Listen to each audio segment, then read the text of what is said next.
Guten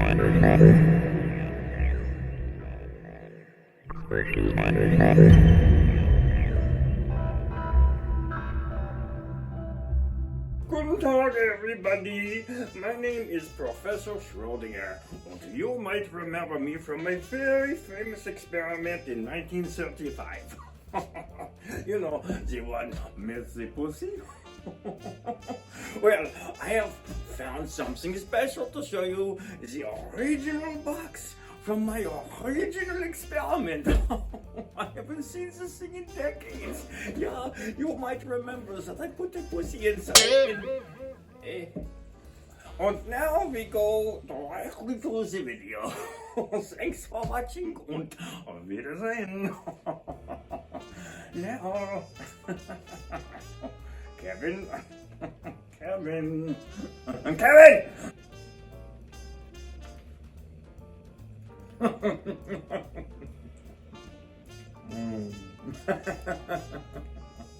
Yo. Oh, right, now to the video. Sorry. Hello, my fellow happy handcuff hoarders. Arioch with you here for another edition of Off the Cuff. And Mr. Bean. Okay, well, I'm sorry it's been a while since I've posted or done an off-the-cuff video, but that's because, you know, I lost my little co-star, Toby, right before Christmas in 2024 on December 14th. And since this is the feature on my channel that he appeared the most in, this was kind of the hardest one to get back. Which is why I had to do a little comedy therapy at the beginning of this video. I hope you understand. So today, Mr. Bean, that's him, right? Mr. Bean and I are going to show you something that I call Schrodinger's cuffs.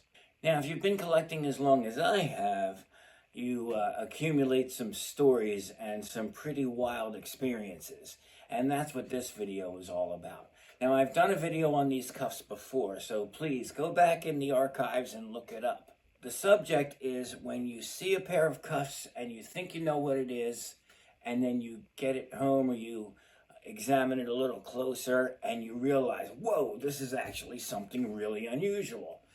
So, in other words, until you actually look at the cuffs, they're both a normal, everyday, run-of-the-mill common pair and a real rarity that's a real treasure.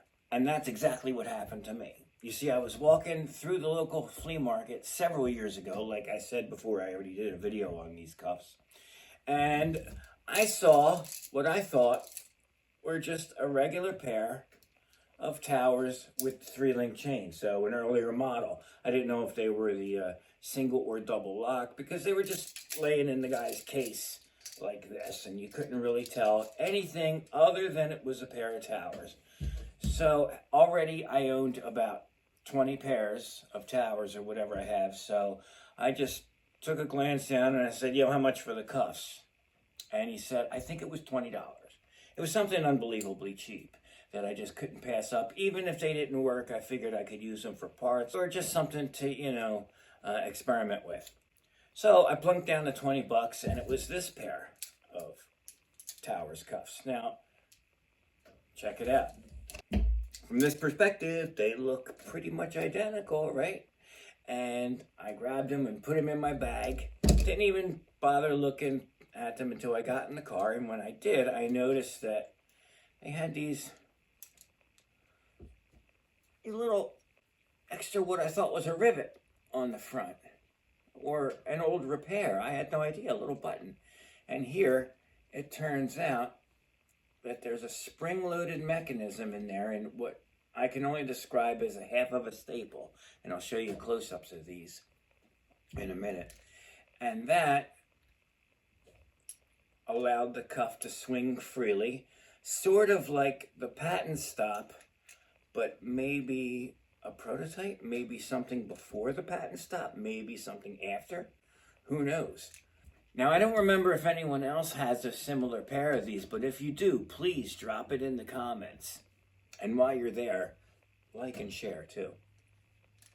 These tower cuffs function just the same as any others, nice and smooth working, but you can see this actual half staple. It raises up like that, and then you can turn it,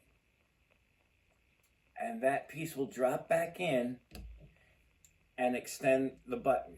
So that's what it looks like as a comparison. Staple out, staple in, staple out, and staple in. And that allows these to be carried around unlocked like that.